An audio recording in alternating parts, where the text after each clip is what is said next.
Magandang gabi po, Pinuno. Hindi ko alam kung paano ko sisimulan tong unang kwento ko. Bago ko po ikwento yung sa tita ko, ito na muna ang ikukwento ko, Pinuno. Sa pagkakatanda ko, ito na yata yung huling beses na nakasama ko yung pamilya, tito, at tita ko na umuwi dahil magfi-fiesta sa Pampanga. Sa Manila po kasi kami nakatira. Tapos kasama namin yung dalawa kong pinsan na magkapatid, side ni Papa. Tapos kasama namin yung kaibigan namin na ang tawag namin ay Bol. Siguro mga nasa 10 o 15 years na yata to, Pinuno. Tapos nung fiesta, inaya si Bol ng mga pinsan ko, side ni Mama, na makipagbatalya or gumala. Yung batalya pala, ito yung sinasayaw si Papa Jesus ng paikot-ikot sa may tabi ng simbahan. Magkatabi lang po kasi yung simbahan at basketball court. Tapos nung gabi nang umuwi si Bol, mag-isa lang siyang umuwi. Meron daw siyang nakitang nag-iisang bahay. Tapos sa harap ng bahay, meron siyang nakitang matandang babae. Hindi naman siya natakot. Sa isip-isip niya, nakatira yung matanda doon. Naglakad lang siya ng diretsyo kahit medyo madilim sa dinaraanan niya. Hanggang sa biglang natumba or napaupo yung matanda. Tinulungan niya. Pagkatapos niyang tulungang itayo, nagpatuloy siya sa paglalakad pabalik sa bahay. Habang naglalakad siya, napapansin niyang sinusundan siya ng matanda hanggang sa may poste na malapit sa bahay namin. Kaya kinabahan siya pagdating sa bahay. Kinuwento niya sa amin yung nangyari. Tapos ang sabi namin, bakanteng lote lang yung sinasabi niyang bahay. Kaso pinipilit ni Bol yung nakita niya. Kaya nung kinabukasan, pinakita namin yung sinasabi niya na bahay. Nung nakita niya, gulat na gulat si Bol na bakanteng lote na lang kung saan niya nakita yung bahay at yung matandang babae. At ang sabi namin sa kanya,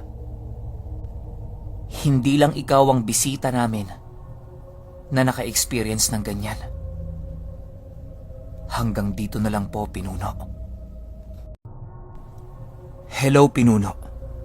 Ako po ulit si Francis. Ito pong next na kwento ko ay karanasan ni Ate Fat at ng tito ko. Hindi ko na lang matandaan kung kanino yung mas nauna at na-experience nilang dalawa nang makakita ng doppelganger. Unang kwento. Sa pagkakatanda ko, noong panahon na to ay uso pa yung Daily Top 10 at mix sa Studio 23. Hindi ko na lang matandaan kung anong channel. Tapos itong ate ko at yung pinsan natin na tawagin na lang natin sa pangalang Ella ay mahilig silang manood tuwing hapon ng Daily Top 10. Tapos itong araw na to, hinintay ng ate ko si Ella. Hindi ko na po matandaan kung saan nagpunta si Ella. Kaya niya hinihintay kasi manonood sila ng Daily Top 10 sa kwarto. Nung dumating na si Ella, ang sabi ng ate ko, Ella, malapit na yung pinapanood natin, oh. Nood na tayo. Biglang tumitig lang sa kanya si Ella at dumiretso siya sa kwarto kung saan sila natutulog. Biglang sumunod yung ate ko. Sa baylak ng pintuan. Binuksan yung TV. Tapos nang nabuksan niya yung TV, biglang kinabahan yung ate ko kasi wala pala si Ella sa kwarto. Kaya biglang nagmadaling lumabas ng kwarto ang ate ko Kahit nilak niya pa yung pinto. At nung paglabas niya, tsaka palang dumating si Ella. Tapos sabay sabi ng, "Ate Fat, tara nood na tayo. Malapit na yung pinapanood natin eh." Tanong ng ate ko, "Kakauwi mo lang, Ella?" "Oo, Ate Fat. Bakit?" sabi ni Ella. Hanggang sa kinuwento sa amin ng ate ko yung na-experience niya. Ikalawang kwento. Hindi ko na lang matandaan, Pinuno, kung merong trabaho yung tito ko or wala. Pero nung maaga siyang nagising nung araw na to, magsisipilyo na sana siya, nang biglang may tao sa banyo. Bumaba yung tito ko tapos nakita niya yung pinsan ko na si Ate Elvie. Sa isip-isip ng tito ko, "Ha? Hindi pala umuwi sila Elvie?" Habang pababa yung tito ko, iniisip niya na manghingi ng toothpaste dito. Kaso lang, nung napatingin siya sa pinsan ko, kakaiba. Kaya umakyat na lang yung tito ko. Nung bandang hapon, nag-uusap silang magkakapatid sa sala. Sabay na patanong yung tito ko. Ang tanong niya, "Dito pala natulog sila Elvie kagabi?" Sagot ng mama ko, "Ha? Hindi sila dito natulog." Sabi ng tito ko, "Anong hindi? Kaninang umaga lang nakita ko nagtututbrush si Elvie eh. Ang ingay pa nga nilang nag-uusap." Hanggang sa mapaisip yung isa naming kasama sa bahay. Sabay sabing, "Nako, baka merong gumagaya sa kanila. Di ba merong nanggagaya dito sa bahay?" Ang sabi ng ate ko, "Doppelganger ata. Yun yung tawag sa kanila, di ba?" Hanggang sa nagtawanan at nagbiroan na lang sila. Hanggang dito na lang po, Pinuno. Salamat po kung mailalapag mo po ulit itong pangalawang kwento ko. At sorry kung naputol yung unang kwento ko, Pinuno. Mabuti na lang at natatandaan ko pa. He, he, he, he. Hi po, Pinuno. Itago niyo na lang po ako sa pangalang Manly. Nais ko sanang ibahagi sa iyo ang kwento na nagmula pa sa nanay ng lola ko. Nangyari ang kaganapang ito noong bago mag-umpisa ang panahon ng Hapon dito sa ating bansa. Hindi pa man naidedeklara ang pangalawang digmaan noong mga panahong yon, ay marami nang nagaganap na hindi kaaya-ayang bagay sa aming pamilya. Sa isla ito ng Catanduanes. Sa pagkakatanda ng nanay ko, Pinuno, ay nasa bandang taong 1938 naganap ang pangyayaring yon. Itong mga panahong ito, Pinuno, kasalukuyang nagbibinata pa lamang ang lolo ng lola ng nanay ko. Isa yung manggagamot, Pinuno, noong kabataan niya. Ayon sa nanay ko na, hindi umano isang ordinaryong tao ang lolo kong yon. Meron yung taglay na lakas na higit pa sa isang ordinaryong tao, gawa ng nasahanay din kasi ang aming apelido, Pinuno, ng isa sa mga dalubhasang antingerong umusbong sa aming lugar. Ayon kay nanay, na minsan nang naikwento sa kanya ng lola niya ang kakayahan ng ama nito na utusan ang kanyang mga alagang hayop na parabang naiintindihan siya nito. Maliban sa pag-utos ng mga hayop, Pinuno, ay nakakaya din ng lolo kong yon ang sumisid sa tubig na halos abuti na ng 30 minuto. Siya nga pala, Pinuno, matagal na hong namaalam ang lola kong yon, kaya hindi ko na bibigyan ng pangalan bilang respeto. Isang linggo bago sumapit ang Biyernes Santo, ay napagdesisyonan ng lolo ko na kumuha ng mutsyang wala pa sa kanyang pangangalaga. Matinding pagdadasal ang ginawa ng ama ng lola ko noong mga panahong yon. Ang lola ko naman pinuno ay nasa edad 4 na taong gulang pa lamang noong mga oras na yon. Wala pa yung alam sa mga ginagawa ng kanyang ama at naikwento na lamang ito sa kanya noong tumungtong na siya ng 20 taong gulang. Ang nais kunin ng ama niya noong mga oras na yon ay ang mutya ng talon. Nais itong makuha ng ama ng lola ko, gawa ng alam niya sa sarili niyang isa yon sa mga malakas na mutya na maaaring mataglay ng tao. Nagbibigay ang mutya ng talon ng walang hanggang lakas sa sino mang taong may hawak nito. Hindi rin yun tatablan basta-basta ng mga lihim na karunungan ng kaliwa. Basta mababang antas lamang ng mga barang o kulam ay hindi yun tatalab sa sino mang tagapangalaga ng mutya ng talon. Pagsapit ng Biyernes Santo Pinuno, ay doon ipinalabas ng kanyang ama ang isang pusang itinago niya sa butas sa ilalim ng kanilang bahay. Hindi niya hinahayaang masikatan ng araw ang pusang yon dahil ayon sa ama niya ay napaka-epektibong tumunto ng mutya ang isang pusang hindi nasikatan ng araw sa loob ng 7 buwan. Nang mailabas na niya ang alagang pusa niya, ay dali-dali rin siyang tumungo sa talon na nais niyang pagkuhanan ng mutya. Nang makarating na siya sa lugar na yon, ay doon na niya inumpisahan ang kanyang ritual upang hanapin ang mutyang kanyang nais. Napakaraming nagpaparamdam sa kanya sa talon na yon, pero hindi niya yon pinapansin dahil panatag ang loob nito. Gawa ng meron din siyang iilang mutyang nasa ilalim ng pangangalaga niya na maaaring pumrotekta sa kanya sa oras ng panganib. Sa bawat pag-uusal ng lolo kong yon pinuno, ay siya namang paglakas ng mga pagpaparamdam sa paligid na animoy ang mga nilalang na naroon ay nagnanais na kunin siya upang alipinin sa kanilang mundo. Ayon kay nanay na, ang nakita ng lolo ko noong mga oras na yon ay mga uri ng engkantong itim na kung tawagin ay murok. Paglalarawan ng ina ko sa nilalang na yon ay meron itong mga pakpak na parang sa insekto at merong daladalang baging na nagliliwanag.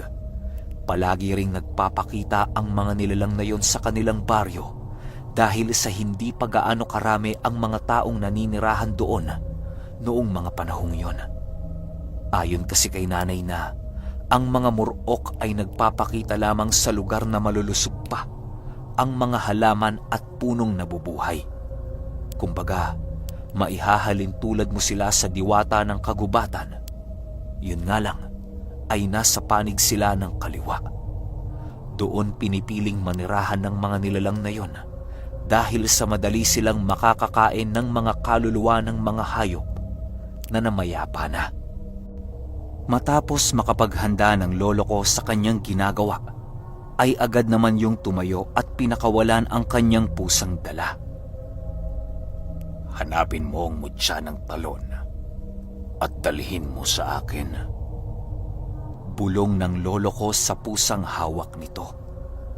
Matapos niya itong bulungan pinuno, ay agad din namang tumakbo ang pusang yon papunta sa talon na nasa harapan nila. Kasabay ng pagtakbo ng pusa ay ang paghabol ng mga nilalang na umaaligid sa kinaroroonan ng lolo ko. Agad naman itong hinarang ng lolo ko at walang pag-aatubiling pinaglalalagay yon sa kanyang sisidlang gawa sa kawayan. Meron kasi itong taglay na usal pinuno na kayang ilagay ang mga nilalang na hindi nakikita sa kahit na anong uri ng sisidlang mahawakan nito. Ilang oras na pakikipaglaban ng lolo kong yon sa mga nilalang na nais patayin ang pusang kanyang binitawan, ay matagumpay naman niyang nagapi ang lahat ng yon. Pagbalik ng kanyang pusang alaga pinuno, ay meron itong tangan-tangang isang batong makintab na patulis ang disenyo. Pagkuha niya sa pusang yon ng batong nasa bibig nito, ay agad namang namatay ang pusa. Nang matagumpay nang makuha ng lolo ko ang mutsyang yon, ay dinala niya pa rin pauwi ang kanyang alagang pusa upang mabigyan ito ng maayos na libing. Lumipas ang ilang taon at nag-umpisa na nga ang pangalawang digmaan. Ang buong angka ng lolo ko ayon kay nanay ay mas piniling magtago sa kuweba at harangan yon ng kanilang lihim na karunungang taglay. Maraming sumubok na pasukin ang kuwebang kinaroroonan ng lolo ko pero hindi yun nagtagumpay sa kadahilan ng napakalakas ng sabulag ng kuwebang yon. Lahat ng pumasok na hapon sa lugar na yon ay hindi na nakalabas pang buhay ayon sa nanay ko. Magpahanggang sa ngayon, Pinuno, ay naroon pa rin ang kuwebang yon na maraming buto ng mga hapong na mayapa. Yun din ang naging dahilan, Pinuno, kung bakit walang kagalos-galos ang buong angka namin. Hanggang dito na lang po, Pinuno. Maraming salamat po at naway maibahagi ninyo ang kwento ko sa channel mo.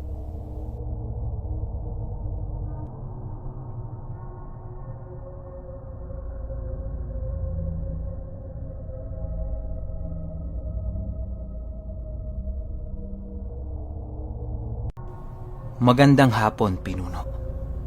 Itago niyo na lang ako sa pangalang Marvin. Itong kwentong aking ibabahagi sa iyo ay tungkol sa isang tiyuhin ko nung bata pa ako. Taong 1970 nangyari ang kaganapang ito sa Capiz. Ang tito ko noong mga panahong yon ay isang mangangalap ng mutya. Palaging wala ito sa amin, gawa ng marami itong nilalakad. Halos ang pahinga lang nito sa aming bahay ay araw lang ng linggo. Itago na lang natin sa pangalang Robert ang tito ko. Di kasi pwedeng banggitin ang kanyang pangalan dahil nga sa patay na ito. Ayon kay nanay, nag-umpisa si Tio Robert sa pangangalap ng mutya noong nasa edad 12 pa lamang ito. Ni minsan sa buong buhay ni Tito Robert ay hindi nito naranasan na maging isang binatilyo. Di rin yun nagkaroon ng kasintahan hanggang sa ito'y mamatay. Pagsasalaysay ni nanay na noong kabataan pa lang ni Tito Robert ay iminulat na siya ng kanyang ama sa espiritual na mundo. At kahit sa edad pa lamang ng 15 ay tuluyan ng namulat ang kanyang ikatlong mata na naging sanhi upang makakita siya ng mga di kaaya-ayang nilalang. Robert, ba't kumakain ka niyan? Wika ng kanyang ama habang kinukuha ang kending hawak niya. Tay, gusto ko kasing makatikim nito eh. Sagot naman ni Robert. Di ba't sinabi ko sa'yo na huwag kang kakain ng mga pagkaing ginawa ng tao? Tanging ang pwede lang nating kainin ay ang gawa ng Diyos. Itura mo yan! Galit na wika ng kanyang ama.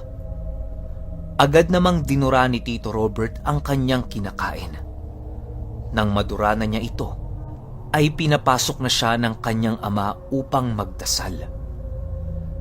Pagpasok nila sa bahay, ay doon nakita ng nanay ko na umiiyak si Robert.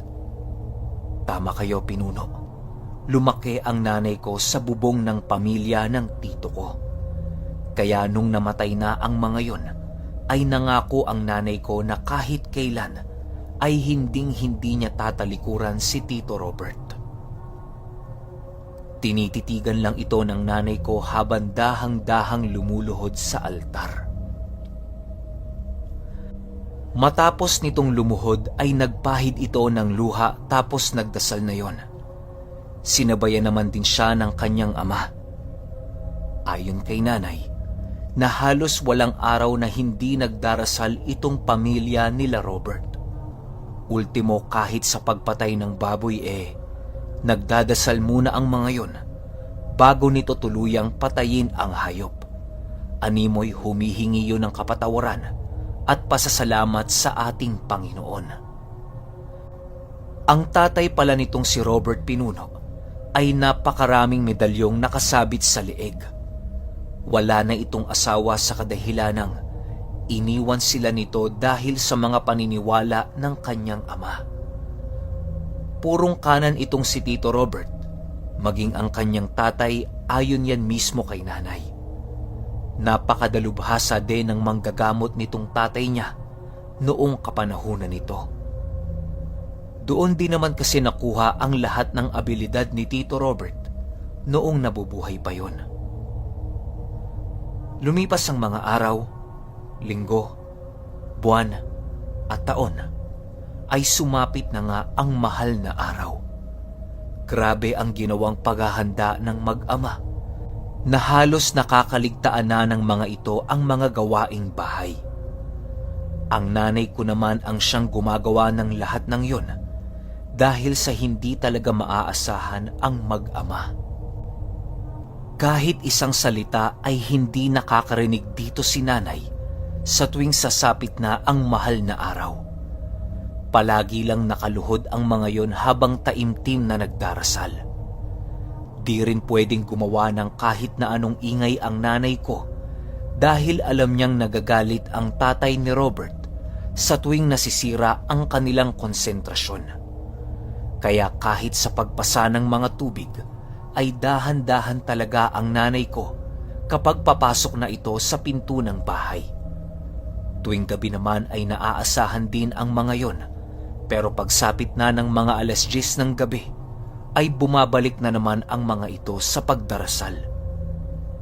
Maging si Tito Robert ay ganun rin ang gawain na parabang lubos niyang nauunawaan ang lahat ng kanyang ginagawa. Di rin yun makausap ng aking nanay at tanging pagtango lamang ang nagagawa nitong sagot.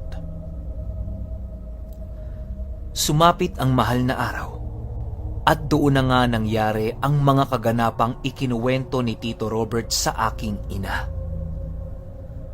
Nang matapos na ang Biyernes Santo, ay hindi nakauwi ng gabi ang mag-amang yon. Halos mapuyat ang nanay ko dahil sa kakabantay ng pinto kung sakaling merong kakatok. Hanggang sa naabutan na siya ng umaga ng Sabado de Gloria, ay wala pa rin ang mga yon. Sumapit ang 11:00 ng umaga at biglang merong kumatok. Ding! Buksan mo nga ang pinto. Nandito na kami. Wika ng ama ni Tito Robert. Sandali lang ho, sagot naman ng nanay ko. Pagpasok ng mga ito ay tila ba hinang-hina ang mga yon. Bugbog ang katawan ni Robert at napakaraming pasa nito sa muka. Halos matakpan na ang ilong nito dahil sa napakakapal nitong nabugbog na labi. Hindi na nga yun makausap ayon kay nanay. Tanging pag-ungol na lang kasi ang nagagawa nito sa tuwing kinakausap niya. Hanggang sa sumapit ang gabi ay doon na nagkwento ang tatay nito ni Tito Robert. Pinakita pa ni Robert sa aking ina ang nakuha niyang mutya.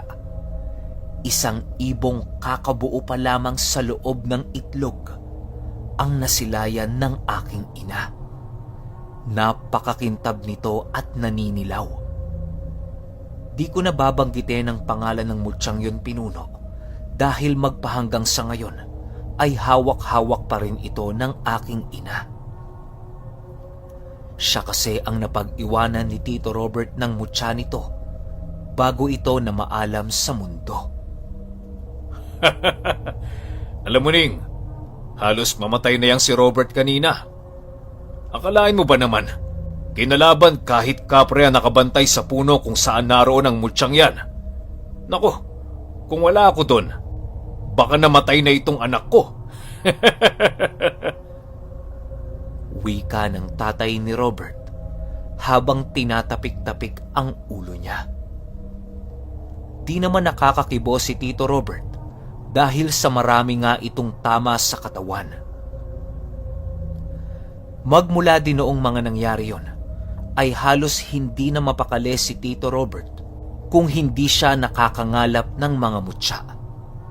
Noong ding namatay ang tatay niya, ay mas lalo pang tumindi ang kanyang pagnanais na mangalap ng mutya. Tila ba meron itong hinahanap pero hindi niya makita-kita. Isinasabay din ito ang kanyang panggagamot kahit abala siya sa kanyang mga gawain. Alam mo ba, Pinuno, kapag umuuwi sa amin si Tito Robert, ay napakarami nitong galos sa katawan na di mo malaman kung saan nagsususuot. Palagi din yung merong inuuwing langis na kahit kami ay walang ideya kung saan niya yon kinukuha. Napakalapot kasi ng langis na yon na kulay berde. Ganon na ganon palagi ang ginagawa ni Tito Robert hanggang sa ito ay tuluyan ng pumanaw. Marami pa itong karanasan, Pinuno, pero sa ngayon ito na muna ang ilalathala ko para mapahaba ko pa ang mga susunod kong ipapasang kwento sa channel mo. Sana'y magustuhan mo ang kwentong ito. Maraming salamat, Pinuno. Gabayan ka palagi ng Panginoon at ilayo sa masama. Muli-muli, ako nga pala si Marvin.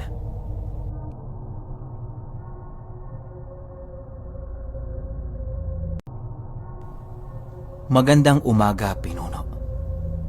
Ako po si Ruben, taga Dasmariñas, Imus, Cavite.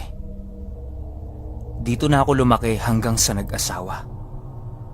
Pero ang mga magulang ko ay taga Visayas. Ang nanay ko ay taga Bohol at ang tatay ko naman ay taga Siquijor. Ang lolo ko sa side ng Ermats ko ay may mga anting-anting. Isa dito ay San David kung tawagin ng Ermat ko. Di ako sigurado kung yun nga yun mismo ang tawag doon, pero meron siyang lakas ng hindi sa pangkaraniwang tao at kaya niyang pabagsakin sa isang suntok lang ang kalabaw. Pwede yung mawala ng malay o pwedeng mamatay. Ako bilang isang malapit na apo sa lolo ko, naalala ko na meron siyang ibinigay sa akin na papel na puro Latin ang nakasulat. Tapos yung papel nun, hindi ordinaryo. Kasi para siyang yung ginagamit sa diploma. May nakalagay doon na kailangan kong dasalin yon tuwing alas 5 hanggang alas 6 ng umaga. Since binatilyo pa ako nung mga panahon na yon, year 2000, wala pa masyado sa isip ko yon. Bigla na lang nawala yung papel na yon sa akin. Tinanong ko sa ermat ko pero hindi niya naman kinuha. Sabi din ng lolo ko, bawal yon ipagyabang. Bawal dalhin sa bahay aliwan kasi mawawala ng bisa yon. Year 2002 namatay ang lolo ko sa Bohol at ako ay nasa Cavite. Nag-text ang nanay ko sa akin kasi nandoon siya nung oras na nawala yung lolo ko. Pumasok ako sa kwarto. Sinara ko yung pinto at bintana at sinabi kong, "Lolo, sorry hindi mo po ako kasama sa huling hininga mo." Nagulat ako, Pinuno, kasi bigla akong nakaamoy ng tabako. Yung amoy na yon ay palagi kong naaamoy sa lolo ko. Doon sa puntong yon, hindi ako nakaramdam ng kaba. Bagkus nalungkot ako dahil sa pagkawala niya. Umiiyak lang ako ng umiiyak habang kinakausap ko siya. Pero patapang ng patapang yung amoy ng tabako. Mahigit 10 minutong nagtagal yon. Tapos nung sinabi ko na, "Tama na, Polo. Natatakot na ako nawala din kagad. Nakwento din po pala ng ermat ko. Nung pag-uwi niya, yung lolo ko ay naglalabas ng insekto sa katawan niya. Tapos kaya pala di na makakain ang lolo ko dahil puro bubog ang lalamunan niya. Nangyari lang daw yon nung hinubad ng lolo ko yung buto. Ewan ko kung anong buto yon. Dinukot niya ng karayom sa may bandang braso niya at ibinigay sa nanay ko pero hindi niya ginamit. Doon na siya kinapitan ng mga di pangkaraniwang sakit hanggang sa mamatay siya. Isa pang karanasan, year 2005 to 2006. Sa isang Christian church namin sa Dasmariñas. Since ako po ay binata pa nung panahon na yon, lagi kaming nakastay sa simbahan bilang ginagamit sa kaluwalhatian ng Diyos. Doon din kami natutulog. Nung nakahiga na kami ng kasama ko, itong sigab na kababata ko, ang sabi niya sa akin, "Ben, naririnig mo ba yon?" Di ako kumibo. Maya-maya pa, narinig ko na may batang umiiyak. Ang nakakapagtaka, wala namang tao doon kundi kami lang. At saka, walang katabing bahay doon. Maya-maya pa nawala, kaya hinayaan na lang namin.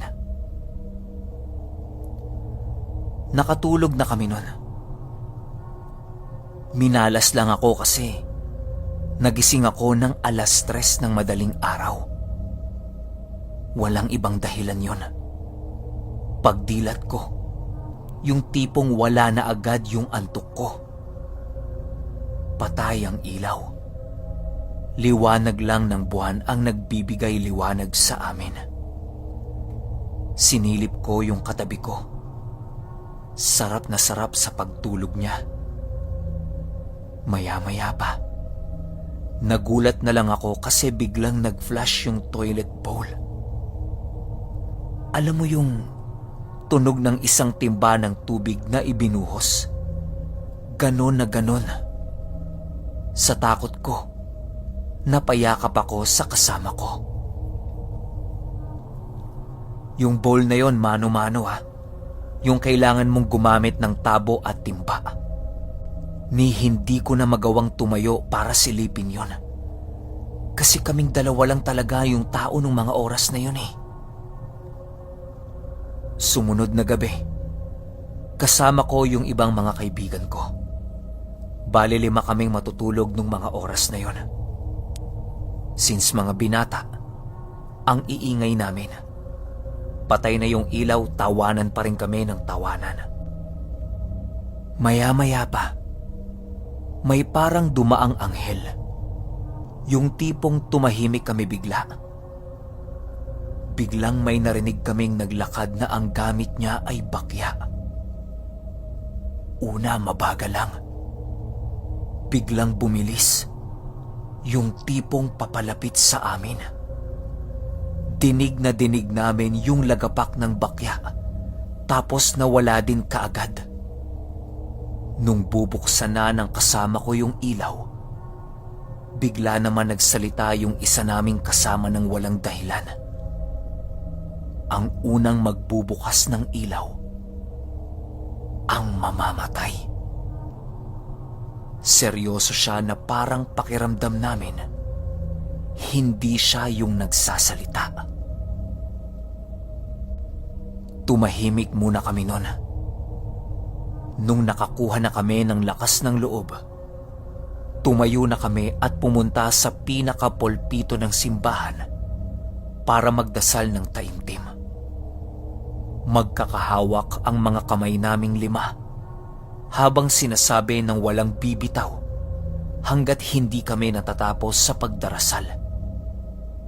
Nakapikit na ako para mag-focus nang may bigla akong naramdaman na may malamig na hangin sa paa ko na parang umihip. Tapos pakiramdam ko habang nakapikit ako, maraming tao na nakaitim. Nanlilisik yung mga mata sa amin. Tapos, gusto kaming paghiwa-hiwalayin sa pagkakapit.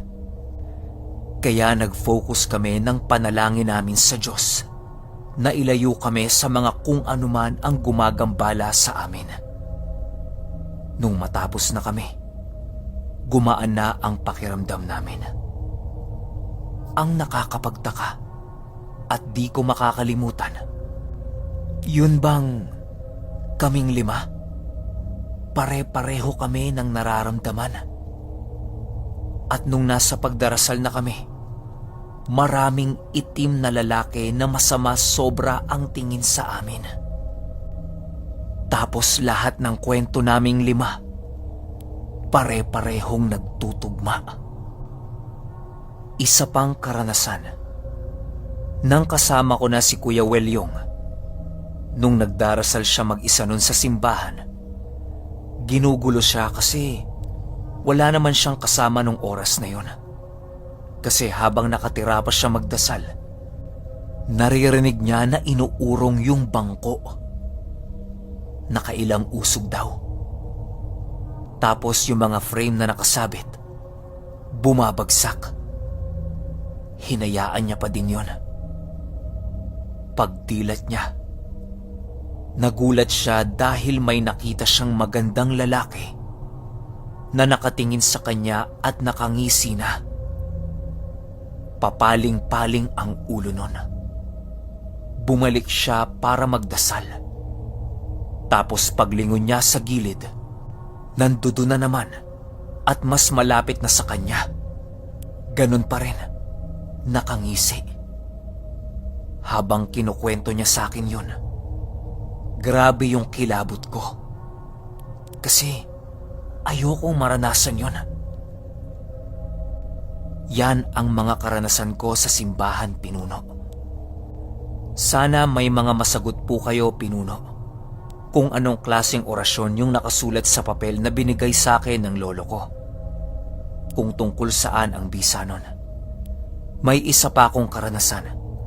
Ito naman taong 2019. Kaya lang, sa susunod na lang, Pinuno. Kasi sobrang haba. Maraming salamat po, Pinuno.